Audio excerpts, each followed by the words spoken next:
Olá, seja muito bem-vindo ao curso base da escala Hawkins. Eu venho ensinando a escala Hawkins desde 2022 e nos últimos anos eu tenho tido um salto de conhecimento, um salto de entendimento na escala Hawkins e por essa razão senti a necessidade de dar bases para que eu possa explicar melhor o que eu venho entendendo e compreendendo desse campo de conhecimento que é a consciência.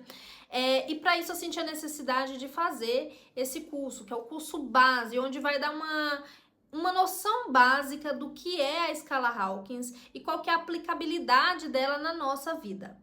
Então seja muito, muito, muito bem-vindo. Nós vamos iniciar este trabalho fazendo uma prática, né? Então eu peço para que você já, respire profundamente, sente-se confortavelmente com a coluna reta e respire. Você vai iniciar respirando, puxando o ar pela narina e soltando pela boca, como se fosse assoprar. Então você inspira,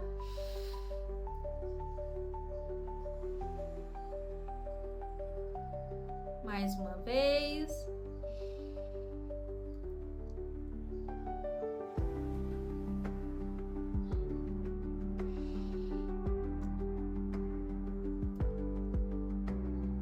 Mais uma vez.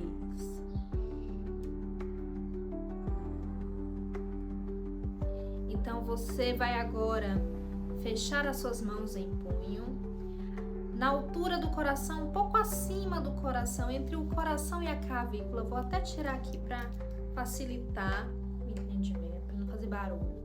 Você vai colocar as suas mãos em punho e vai dar umas batidinhas e vai dizer ha ha ha ha ha ha ha.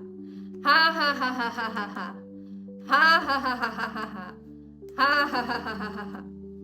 E nesse movimento você vai aumentando a sua calibração. Então vou pedir para que você também esfregue as mãos uma na outra, para que a energia circule. Coloque essas mãos assim, na altura da sua cabeça, para acalmar os pensamentos, as emoções. Respira e repita o seguinte comando comigo. Em nome do bem maior, eu me abro agora para receber este conhecimento, pois sou um ser infinito, aberto, livre e me abro a esse conhecimento. Respira profundamente, coloque as mãos agora na altura do cardíaco.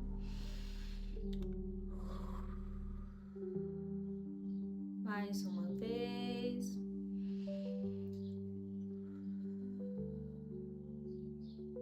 Você vai acompanhar esse curso através de uns slides que eu vou deixar aqui no canto da tela. Vai ter momentos que eu vou olhar aqui para baixo, eu vou estar olhando para esses slides, tá? Para vocês, e vocês vão me acompanhar porque eles vão estar rodando aqui. E qualquer dúvida que vocês tiverem, pode entrar em contato comigo. Nós vamos fazer esse curso por etapas, tá? Por aulas diferentes. E nós vamos então agora olhar para o mapa da consciência. O mapa da consciência ou escala Hawkins é um conhecimento que foi ancorado aqui na Terra por um médico psiquiatra chamado David Hawkins.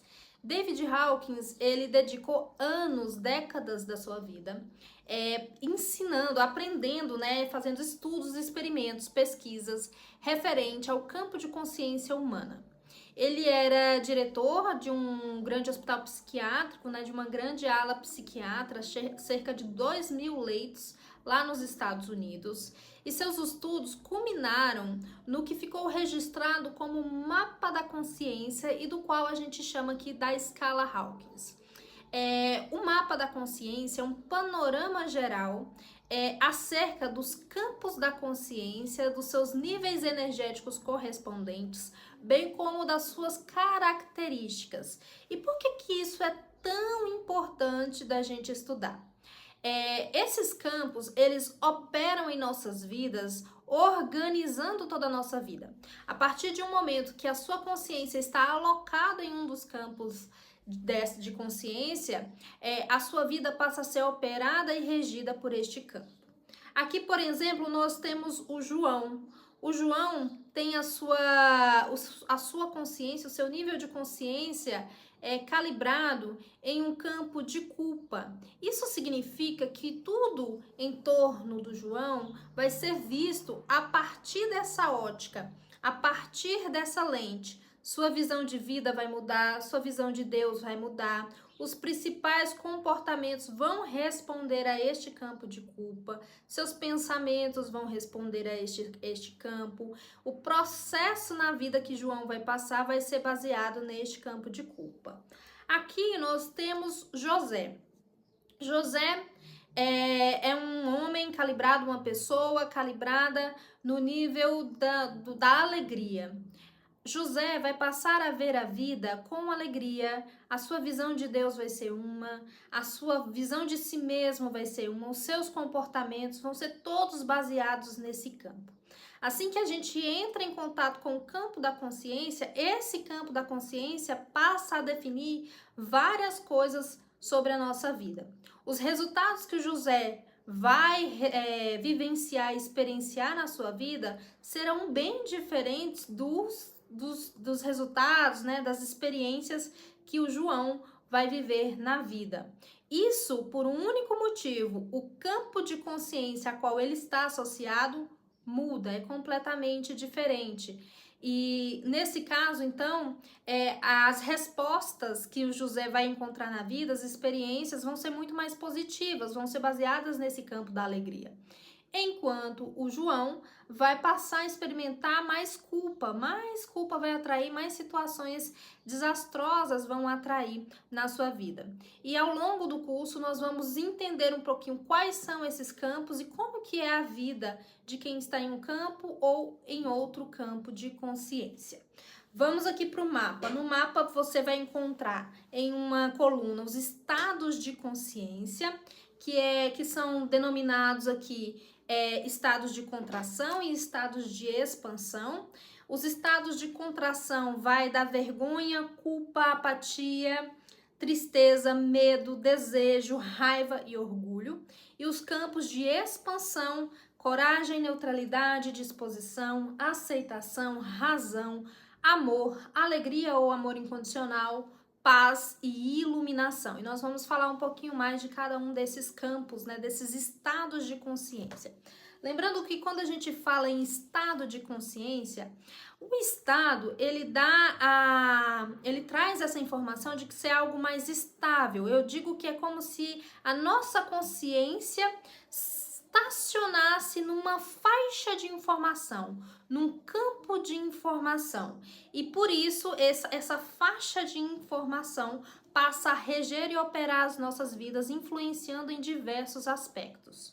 No nosso mapa aqui, você vai encontrar também os níveis. São os níveis de energia calibrado, associado a esses campos, que falam desse campo, o tanto de energia que se tem em cada um desses campos. E a gente vai falar um pouquinho mais daqui a pouco. A visão de Deus, a visão da vida, as emoções e o processo. O Hawkins fala que se a gente fosse continuar essa tabela para frente, teria muito mais informações, ela não se cessaria. Da mesma forma, ela vai até o nível da iluminação, porque até o momento da nossa história foi um nível máximo de energia que nós, enquanto humanidade, conseguimos sustentar e acessar. Aqui o David Hawkins traz o seguinte, quando vai falar nos campos da consciência, né? Mas o que são esses campos da consciência?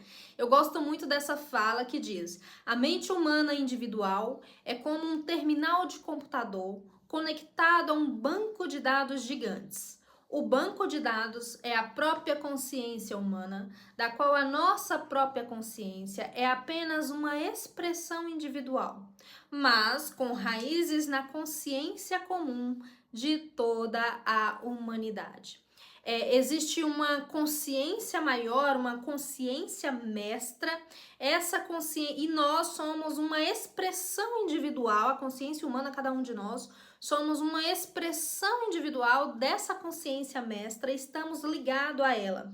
todas as informações da consciência mestra estão no que diríamos, né, nesse banco de dados de informação.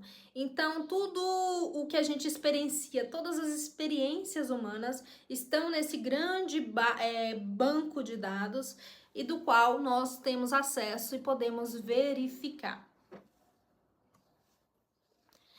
E quando a gente fala em escala Hawkins, o termo que se usa é calibração, né? Mas o que é calibrar? Calibrar significa medir ou aferir. Essa medição ou aferição é realizada a partir de um ponto de referência. No caso da escala Hawkins, inicia-se em 0 e vai até 1000. Uma aferição que foi determinada por ele através das suas observações, que correlaciona os níveis de energia aos estados de consciência, ou seja, qual é o volume, digamos assim, de energia que cada estado de consciência é capaz de suportar. Essa calibração na escala é logarítmica, o que significa que o menor ganho de energia resulta em grandes mudanças. O que quer dizer isso? A melhor ganho de energia, ela vai ter resultados exponenciais, resultados gigantes. E aqui é necessário fazer uma distinção do que se diz que é vibração e calibração. Quando nós estamos falando em vibração, nós estamos falando na frequência, né, no quanto uma onda, ela oscila na velocidade, na constância, no tempo. Isso refere-se ao campo de conhecimento da física. Quando nós estamos estudando vibração, frequência vibracional, nós estamos falando de um campo de conhecimento da física. Quando nós estamos falando em calibração, aí é um termo que o Hawkins utilizou para medir, para aferir, para trazer aqui em números palpáveis, que foi determinado por ele para a gente compreender melhor os campos de energia, os campos da consciência. Isso é importante de se pontuar porque existe uma confusão entre vibração e calibração. Calibração aqui, nós estamos medindo um campo de consciência que é diferente do campo de conhecimento da física, tá? Nós estamos correspondendo aqui a campos de consciência e não de campos da física, que tem toda aquela questão de emissão de eletromagnetismo, todo um estudo que é muito mais aprofundado e que tem outras nuances que o campo da consciência não abarca, né? São conhecimentos diferentes. E aí, nesse sentido, é importante pontuar que como foi uma escala que foi o Hawkins que determinou e que essa numeração do 0 ao 1000 é arbitrária, ou seja, foi definida por ele, a escala Hawkins não é medida em Hertz, porque, como eu disse, não entra no campo de conhecimento da física. E a física, sim, é medida em Hertz. Dá para medir, por exemplo, se você vai ouvir uma música, o som é medido em Hertz. A consciência não é medida em Hertz dentro dessa proposta aqui apresentada pelo Hawkins, ok? Por isso, quando falarem a calibração em Hertz, a vibração em Hertz, não é a escala Hawkins. A escala Hawkins não é medida em Hertz, é uma gama de conhecimento, uma escala logarítmica arbitrária, ou seja, foi o Hawkins que arbitrou, que determinou que o ponto de referência seria esse, entre 0 e 1000, e aí ele fez várias testagens ao longo dos anos para especificar, né, esses campos. O que é importante a gente ter de conhecimento acerca do ponto importante desse trabalho? A escala, ela trabalha níveis de contração, como eu falei no início, que são os níveis, né, que a gente chama aqui também de antivida, e em níveis de expansão. Quando você está ali do nível limiar, que tem um limiar de diferenciação entre um nível e outro, que é o nível da coragem, lá no mapa que eu mostrei, quando nós estamos da coragem para cima, nós estamos calibrando, ou seja, nossa consciência está alocada em um processo, em um nível de expansão. de crescimento, de expansão. Quando está da coragem para baixo, ali nos níveis de orgulho até vergonha, está um nível de contração, ou seja, de reprimir, de voltar para dentro. Aqui a gente faz algumas analogias entre poder, quando a gente está expandindo, e força, quando a gente está em processo de contração. Isso porque para contrair os músculos a gente precisa fazer força, não é? Quando a gente está assim tenso, a gente precisa fazer força para segurar. E esse é o processo. Da mesma forma, os níveis de consciência elevado, eles estão ligados ao processo de fluidez e não de esforço. Então a gente não precisa se esforçar tanto quando a nossa consciência está alocada em níveis de alta calibração. Aqui também os níveis de acima da coragem são níveis pró-vida, ou seja, que sustentam a vida. Enquanto os níveis abaixo de 200, abaixo da coragem, são, a gente chama de, o Hawkins cita, né? Ele chega a falar no livro Cura e Recuperação, se não me engano, que são níveis anti-vida, ou seja, contrária à vida. E aí nós temos o nosso primeiro nível de consciência, que é o nível 20 na escala, o nível da vergonha. Uma pessoa que está no nível da vergonha, ela vai apresentar várias características diferentes na sua vida. Aqui estão algumas delas. O campo da vergonha é um dos níveis mais densos da consciência. Aqui a pessoa se sente banida, indigna e invisível. O banimento era o castigo máximo que se dava para uma pessoa que vivia em tribo. Lá no início, lá no processo evolutivo da humanidade, quando uma pessoa era banida, excluída de uma tribo, isso significava a morte. Por isso que esse é o nível mais próximo da morte. Ser banido antigamente, né, dentro desse processo evolutivo, era a mesma coisa que ser jogado à morte.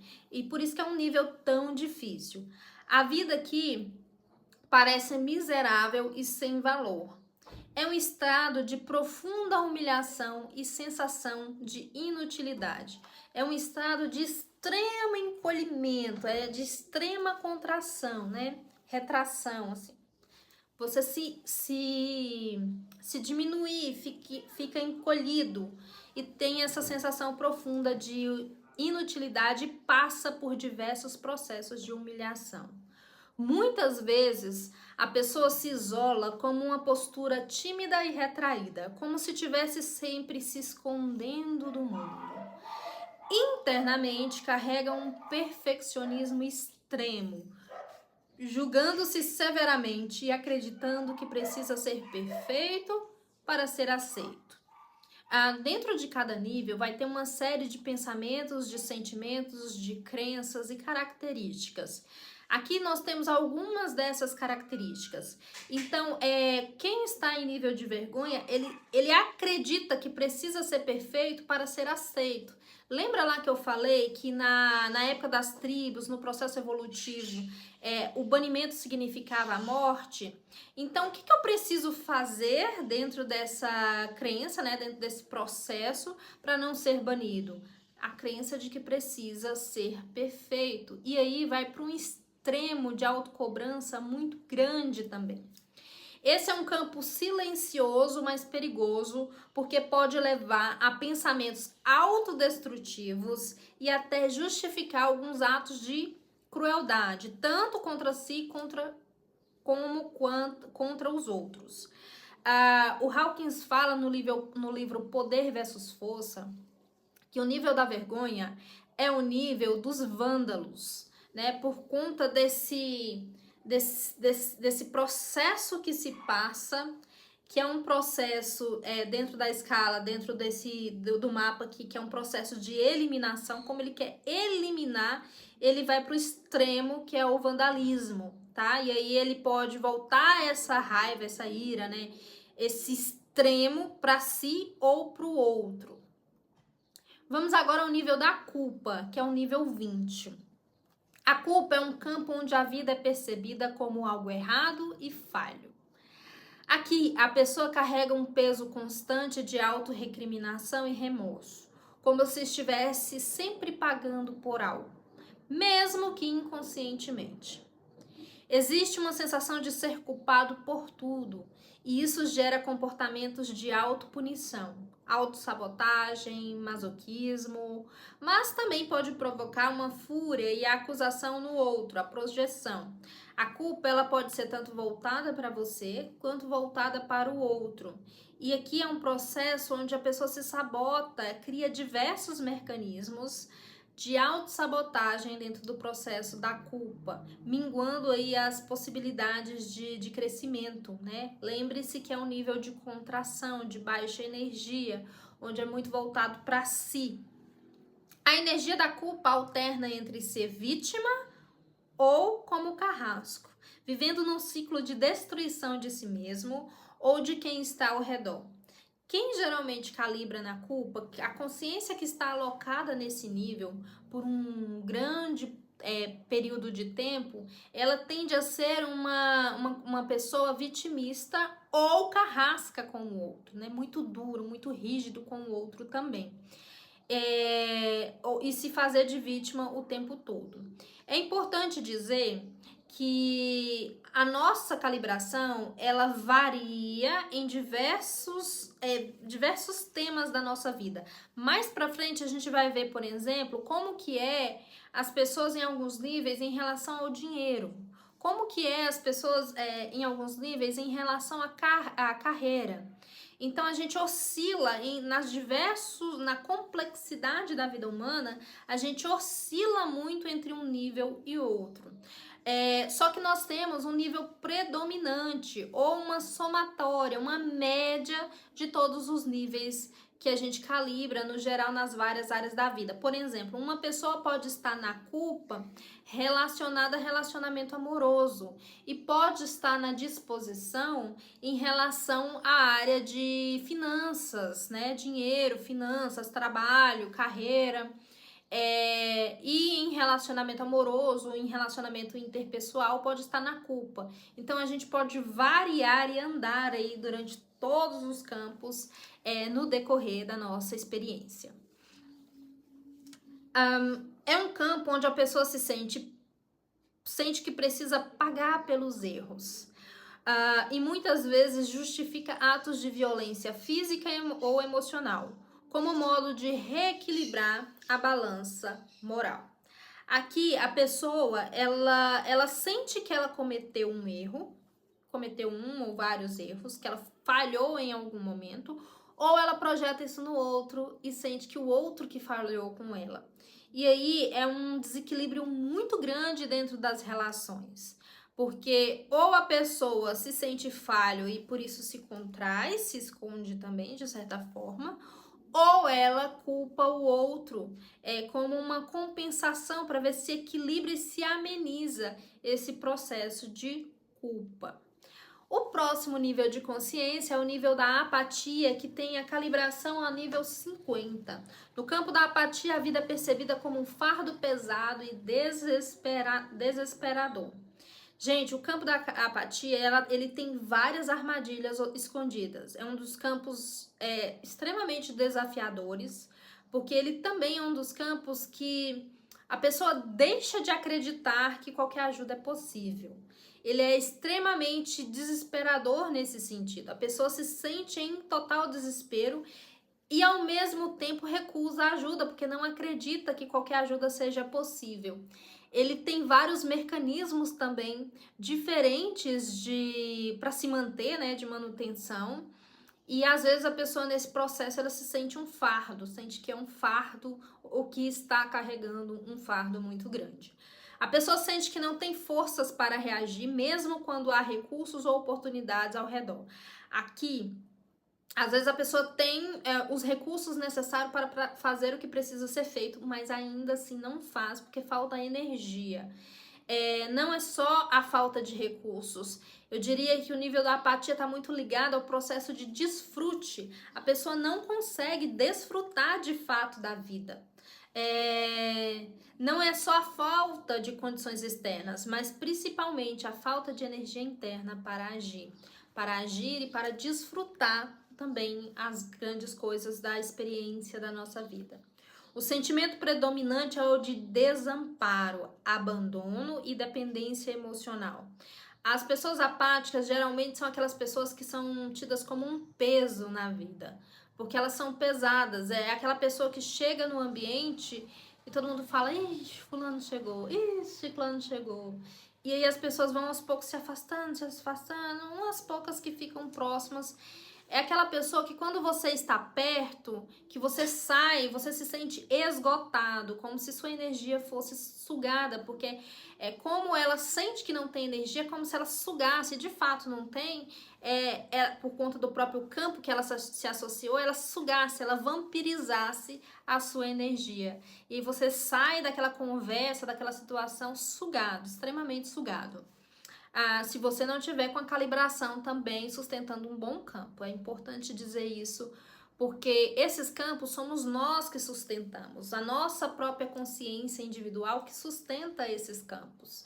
E à medida que a gente está acima da coragem, nós vamos aprendendo a sustentar mais a nossa energia.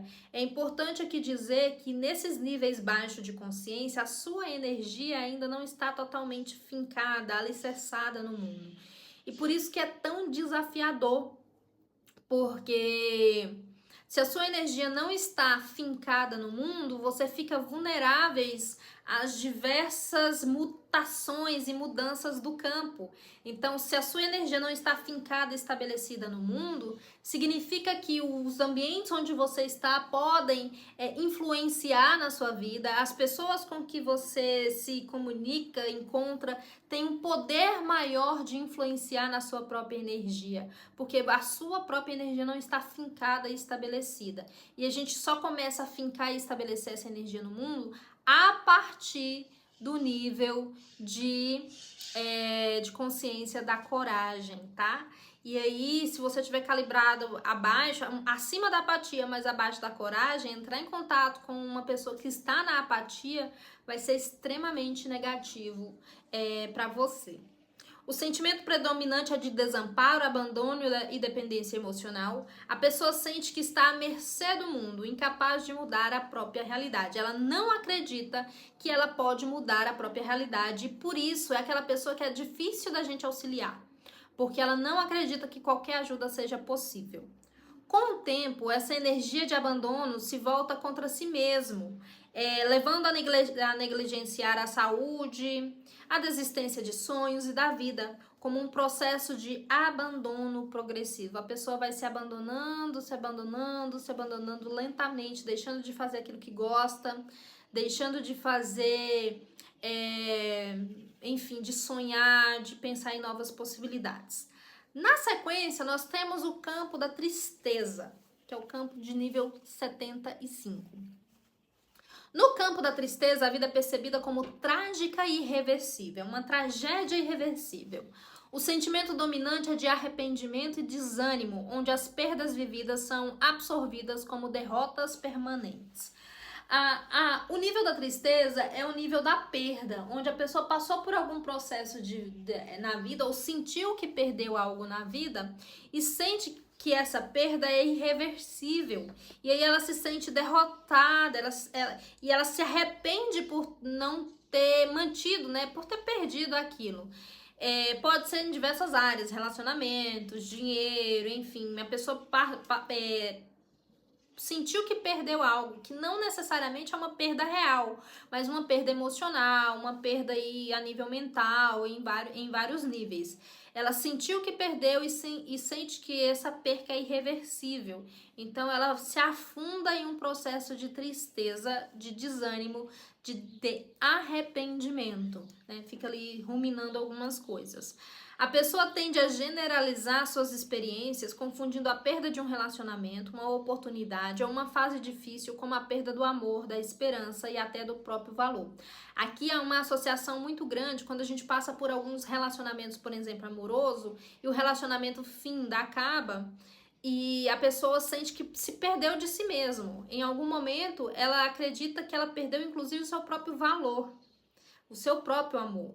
porque ela projetou isso no outro. Esses campos abaixo da coragem são campos onde eu estou muito projetado no outro. Eu projeto a minha felicidade, acredito que a minha felicidade está no outro, está no externo.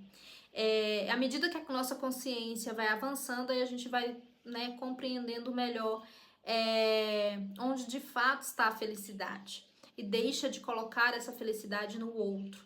Porque quando a gente perde o objeto, né, de amor, o objeto de desejo, o objeto libidinal, como diria o Freud, quando há essa perda desse objeto de amor, a gente acaba por um processo de estar ali tão ligado e ter projetado tanta felicidade ali, a gente acaba se perdendo de si mesmo. E é por isso que alguns términos são tão destrutivos. E é por isso que algumas pessoas em processos de grandes crises econômicas, onde perde dinheiro, acabam entrando em processos terríveis, levando até mesmo a depressão profunda, suicídios e questões desafiadoras nesse nível. Aqui a energia é marcada por uma melancolia constante, onde a pessoa aceita as perdas como um conformismo dolorido, como se dissesse internamente: é assim mesmo, eu perdi, não tem mais volta.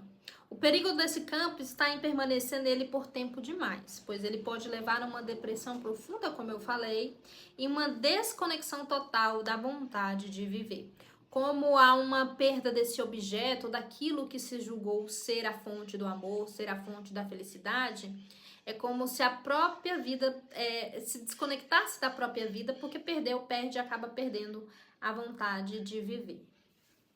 O próximo nível de consciência é o nível do medo, nível 100 na escala Hawkins, nível energético 100. Esse daqui é um nível muito incitado, digamos assim, na nossa sociedade, por diversos motivos, e você vai entender isso agora. No nível do medo, a vida é percebida como ameaçadora e cheia de perigos ocultos. A emoção predominante é a ansiedade, constante, como se algo ruim tivesse sempre prestes a acontecer. Na nossa atualidade, nós vivemos, infelizmente, em uma sociedade muito ansiosa. A ansiedade, ela está ligada a esse nível de consciência, porque a gente acredita que algo ruim está prestes a acontecer, então nós ficamos ansiosos, ou nós projetamos muita coisa lá para frente e acabamos ficando muito ansiosos. A pessoa vive em estado de alerta, tentando prever ameaças e se proteger de possíveis perdas, rejeições ou fracassos. Esse campo cria uma necessidade de buscar segurança em figuras de autoridade ou sistemas que prometem proteção, abrindo mão do próprio poder pessoal. A mente fica presa em pensamentos de controle e abstinência, evitando assim arriscar ou se expor. Por que na nossa sociedade, por que é tão...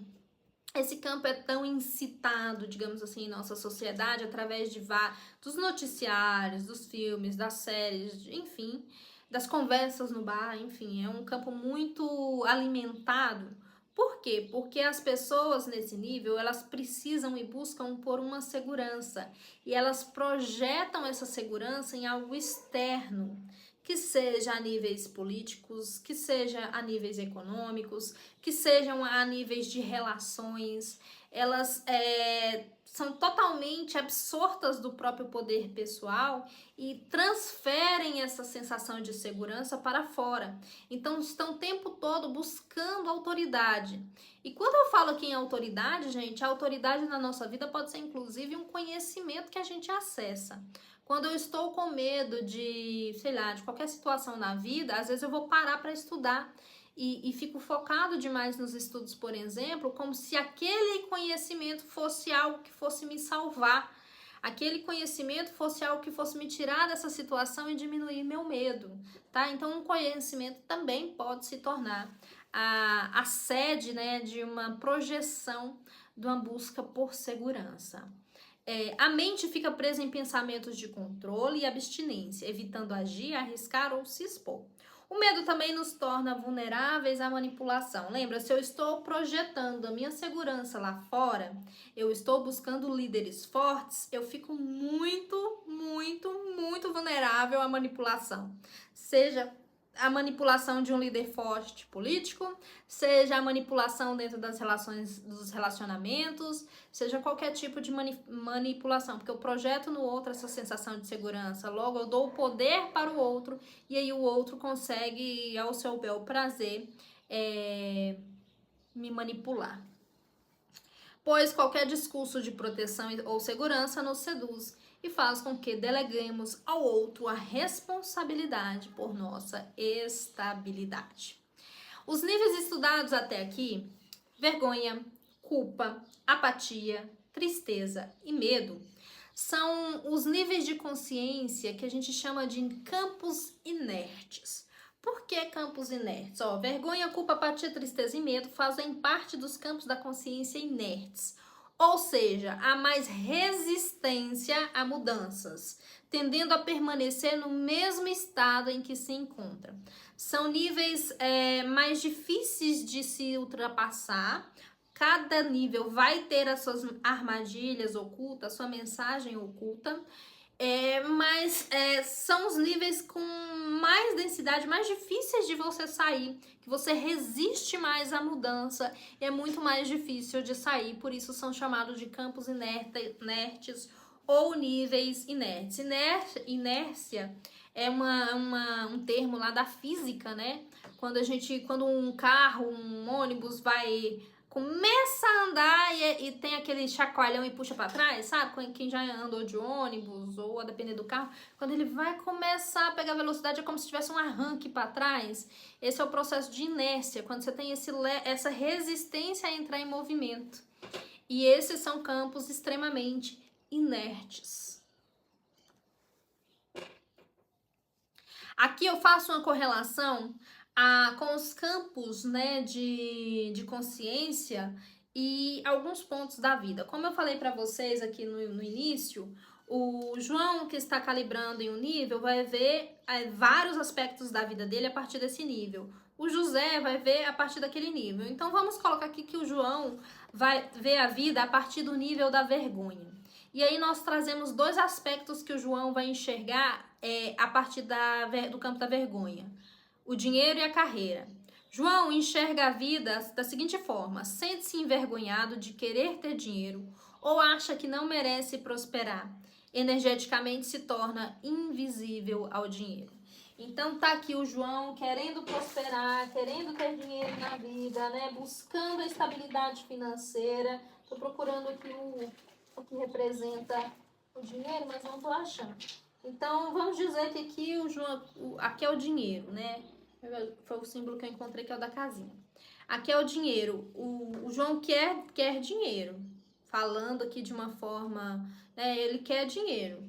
Porém, o João está calibrando no nível de consciência da vergonha. Ou seja, lá no fundo das crenças que sustentam ele sobre dinheiro, da visão que ele tem sobre dinheiro, ele se sente envergonhado em algum nível por querer ter dinheiro. Ele acha que ele não merece ter dinheiro, ele acha que ele não merece prosperar. E aí, por conta dessa barreira que ele coloca, né, ele fica invisível ao dinheiro. O dinheiro tá aqui, orbitando e disponível para todo mundo. Mas por conta dele mesmo entrar nesse processo extremo de retração e ele mesmo se esconder de si mesmo, o dinheiro não o enxerga. Ele fica energeticamente invisível ao dinheiro. Da mesma forma, na carreira. No campo da carreira, a pessoa acredita que não tem competência para conquistar algo significativo. O perfeccionismo extremo o impede de colocar os projetos no mundo. Lembra que eu falei que existe um perfeccionismo extremo pelo medo de ser banido, de ser excluído, de ser rejeitado? Ele vai para o extremo perfeccionismo e esse extremo perfeccionismo impede a pessoa de se colocar no mundo, de colocar os seus projetos no mundo. Existem várias outras características que eu poderia falar aqui, tanto em relação ao dinheiro tem mais coisa que poderia ser dito, em relação à carreira tem mais coisas que poderia ser dito, e em outros campos da vida também, mas acho que por aqui tá ótimo. Vamos olhar o campo da culpa no que se refere ao dinheiro. Agora vamos dizer que João fez o processo interno de elevação da consciência dele, fez uma terapia, limpou, liberou alguns campos e agora foi pro nível da culpa. João agora vê o dinheiro como da seguinte forma: A pessoa sente culpa por querer ter dinheiro ou por ter mais do que os outros. Vivem um ciclo de gastar compulsivamente ou doar excessivamente como uma forma de se limpar. Na culpa, existe uma necessidade muito grande de equilibrar a balança, digamos assim, ou de se limpar da sujeira, de se livrar do erro. E aqui, nesse sentido, o ter dinheiro aqui para o João seria da seguinte maneira: ele tem o dinheiro, mas ele gasta muito facilmente o dinheiro. Por que ele gasta muito facilmente o dinheiro? Porque ele quer se limpar de ter dinheiro. Ou ele entra num processo de se culpar tanto, de se sentir tão falho, que ele acredita que não merece. A vergonha, ela também tem uma característica de não merecimento, só que é um pouco diferente da culpa. Aqui ele acredita que não merece porque ele se sente falho, ele errou, ele falhou. Lá na vergonha, ele sente que não merece dinheiro porque ele se sente inútil perante o mundo, tá? Aqui na carreira, como que o João se vê na carreira aqui no campo da culpa? Sente que não merece ter sucesso. Quando conquista algo, tende a sabotar ou minimizar os resultados. Muitas vezes se coloca em funções que existem sacrifício e doação. Como uma forma de sacrifício ou doação extrema, como uma forma de se redimir.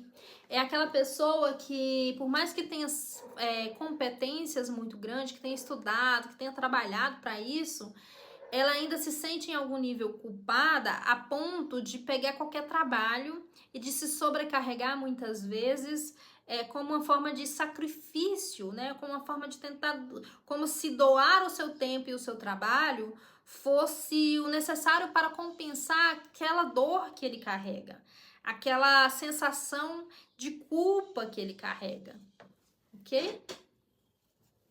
Vamos agora dizer que o João subiu, né? Fez o seu trabalho na escalada e subiu para o nível da apatia. Então, subiu ou não subiu? O nível da apatia é um nível de falta de energia total. E ligado muito a um processo de estagnação. Então, subiu, mas não subiu de energia. Né? Aqui, o João começa a enxergar o dinheiro, sente que não tem controle sobre o próprio dinheiro. Vive em estado de sobrevivência, dependendo dos outros para suprir suas necessidades básicas. A pessoa na apatia em relação ao dinheiro, ela vive em estado constante de sobrevivência. E muitas vezes precisa de ajuda ou sente que precisa de ajuda para coisas básicas, necessidades básicas. No que se refere à carreira, a pessoa que está calibrando na apatia sente que não tem forças para crescer ou melhorar. Assume uma postura passiva, totalmente dependente, esperando que alguém salve a situação. Há um abandono da própria capacidade de gerar resultados. Ela não acredita que ela consegue gerar resultados. Nada é possível, não consigo fazer. A apatia é o nível da crença do eu não consigo, eu não dou conta, ok? Quando se fala em dinheiro, vamos supor que João subiu, agora tá na tristeza. João conseguiu chorar, porque na apatia a gente não tem energia para chorar. Mas João foi lá na terapeuta, na psicóloga, enfim, em algum lugar, conversou com alguém, conseguiu olhar para si e dizer, tá, eu consigo. De fato, só era eu que não queria, agora eu consigo. E consegue chorar. Quando a pessoa consegue chorar, significa que ela conseguiu ir para tristeza, porque na apatia a pessoa não tem energia para chorar. E aí João chorou, derramou as lágrimas e subiu para o nível da tristeza. Agora, João passa a enxergar a vida financeira como um processo de luto, vive um luto financeiro, sentindo que perdeu chances importantes e que não conseguirá recuperar. João, quando estava lá na apatia, o chefe falou de uma vaga do trabalho, por exemplo, que poderia aumentar consideravelmente o valor que ele recebe. Mas lembra como ele não acreditava em sua própria capacidade lá na apatia, ele recusou e não pegou essa chance? Agora ele se arrepende, porque isso se refletiu diretamente no processo financeiro, na vida financeira, na relação dele com o dinheiro. Então, a pessoa que está em processo de tristeza, ele vive esse constante luto financeiro, acreditando que perdeu todas as chances de ter dinheiro. E às vezes, uma perda financeira, inclusive, pode nos levar a esses níveis mais baixos de uma forma muito profunda. A pessoa tem o dinheiro, tô lá, tô na disposição, tô trabalhando, tô dedicando, tô tendo dinheiro. Pá! Houve uma crise econômica, caiu para tristeza. Se ele conseguir ressignificar essa perda, ele sobe de novo de nível. Se ele não conseguir ressignificar essa perda, aí ele geralmente tende a cair, apatia, culpa, vergonha, para um dos níveis mais baixos ou permanecer na tristeza. O interessante de pensar aqui no termo perda é porque quanto mais eu sinto que eu perco, mais situações eu acabo acessando e mais eu perco. E aí vira um campo, esses campos, eu digo que esses campos, eles se autoalimentam. Tem umas dinâmicas que em algum momento eu quero falar com vocês em algum dos trabalhos, mas esses campos, eles meio que autoalimentam e tem várias dinâmicas onde um vai puxando o outro, né? O Hawkins até cita um exemplo, que é o exemplo do balde de caranguejos, que quando um caranguejo vai tentar sair do balde, o outro puxa para baixo, é mais ou menos esse processo que o campo faz conosco. Quando a gente vai sair, que é o processo de inércia, e é por isso que são conhecidos como os campos inerciais, puxa para baixo, tem esse processo de resistência. E aqui, quanto mais eu acredito, tenho crenças, estou calibrando na tristeza, mais situações de perda eu acabo gerando na minha vida e acessando na minha vida. Na carreira, quem está na tristeza, o campo de pesar gera uma sensação de derrota e estagnação. A pessoa tende a aceitar empregos ou situações profissionais aquém do seu potencial, por acreditar que as portas se fecharam. Eu perdi essa oportunidade, nunca mais. Lembra lá a perda irreversível, que é característica do campo da tristeza? Eu perdi essa oportunidade, nunca mais eu vou ter. Então ela deixa de acreditar que novas oportunidades são possíveis e aí ela se fecha na carreira também. No que se refere ao campo do medo, né? João fez todo o trabalho lá, saltou pro medo. O medo lembra as características do medo, busca segurança, então é aquela pessoa que está sempre em busca da tal da estabilidade, né? Eu tô buscando a estabilidade por medo de arriscar na vida profissional, na carreira, em relação ao dinheiro, buscando essa segurança, buscando essa estabilidade, acaba se sabotando muito ou tentando controlar demais a situação. A pessoa tem uma relação ansiosa e controladora com o dinheiro, vivendo em constante medo de perder o que tem. Aqui a pessoa tem medo de perder o que tem, busca a segurança financeira o tempo todo, então é uma pessoa que ela se controla muito, ou ela tenta controlar demais o outro, tenta controlar demais os gastos, tenta controlar demais o dinheiro, e o dinheiro é uma energia livre, como toda e qualquer energia, toda e qualquer consciência, e por tentar controlar demais, ele acaba escapando também. Se lá na vergonha o dinheiro, você fica invisível pro dinheiro, aqui por uma tentativa controladora em relação ao dinheiro, o dinheiro, ele vem, mas ele escapa. Ele vem, mas ele escapa. Ele vem, mas ele escapa e fica nessa dinâmica, tá? Porque tem essa tentativa de controle o tempo todo em relação ao dinheiro, às finanças, e essa busca incessante por estabilidade. Uma estabilidade que geralmente não chega nesse nível. Porque a questão não está externa, não é a economia, não é a forma que o dinheiro chega, e sim como você está. Qual que é o nível, o estado de consciência que está operando na sua vida. Na carreira, o medo gera paralisia e estagnação. A pessoa evita mudanças, não se arrisca em novos projetos e permanece em zonas de conforto, que garantem segurança, mesmo que isso impeça de crescer. É aquela pessoa que tem medo de crescer e que está buscando sempre a segurança, a estabilidade, e isso acaba, ao invés de auxiliar, atrapalhando a pessoa. Bom, a nossa aula é até aqui. Nós vamos fazer um exercício agora de liberação de campo, né? Vou fazer esse exercício com vocês, mas já deixa eu adiantar para vocês o que vai ter na próxima aula. Ó, na próxima aula nós vamos falar sobre a atuação dos campos na vida, né? Alguns campos, os próximos campos que a gente vai estudar.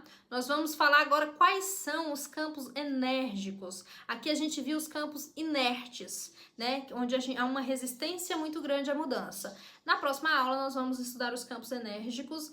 Vamos também fazer um exercício de liberação, assim como nós vamos fazer daqui a pouco. E nós vamos falar também sobre o ponto decisivo da mudança de energia.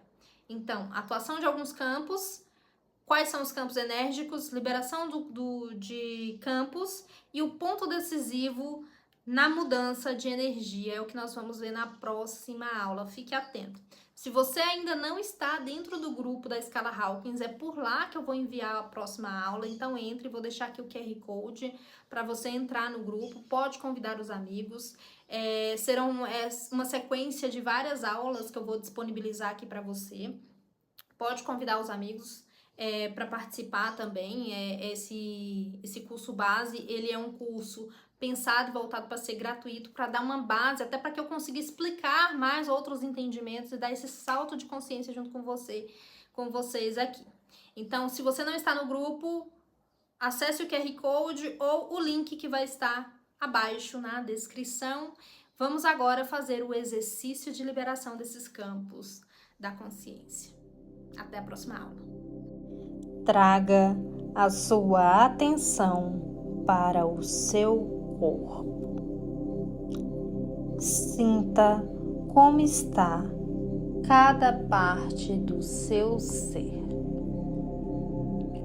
Faça um escaneamento dos pés à cabeça e vá dissolvendo toda a tensão.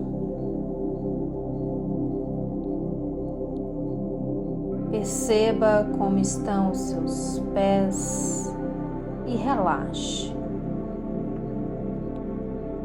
Suas pernas e relaxe. Seus joelhos e relaxe. Suas coxas e relaxe. Seus quadris e relaxe. Seu abdômen, costas, região dos seios, ombros, braços, pescoço e relaxe. Face, couro cabeludo, cabelos e relaxe. Agora respire profundamente e suavemente, prestando atenção no ar que entra e que sai, e abrande as suas emoções. Visualize uma tela azul apagar tudo da sua mente e te trazer para o aqui e o agora. E neste instante, conecte-se com o seu centro de poder no seu cardíaco. Inspira e expira. E perceba uma luz dourada sair de dentro de você e envolver você completamente. Agora, visualize do mais alto céu descer uma luz dourada que também te envolve e te protege. E desse lugar seguro, você comanda a seguinte frase. Repita comigo. Em nome do bem maior e do Cristo em mim, eu que sou um ser infinito, limpo, libero e perdoo agora 100% de tudo aquilo que em mim cria e sustenta os níveis de vergonha, culpa, apatia, tristeza e medo. E neste momento eu declamo que eu sou um ser infinito e que em verdade não estou mais sujeito a isso, porque até instantes atrás fazia sentido ficar com isso. Agora não faz mais. Eu sou um ser infinito e em nome do bem maior eu limpo, libero e perdoo tudo isso. Assim é, assim está feito. Gratidão. Mostre-nos, mostra-me. E você inspira e expira. E vai se conectando com o centro do seu coração, sentindo a luz dourada pulsar através de você. E quando estiver pronto, abra os olhos. Agora, ciente do ser infinito que você é.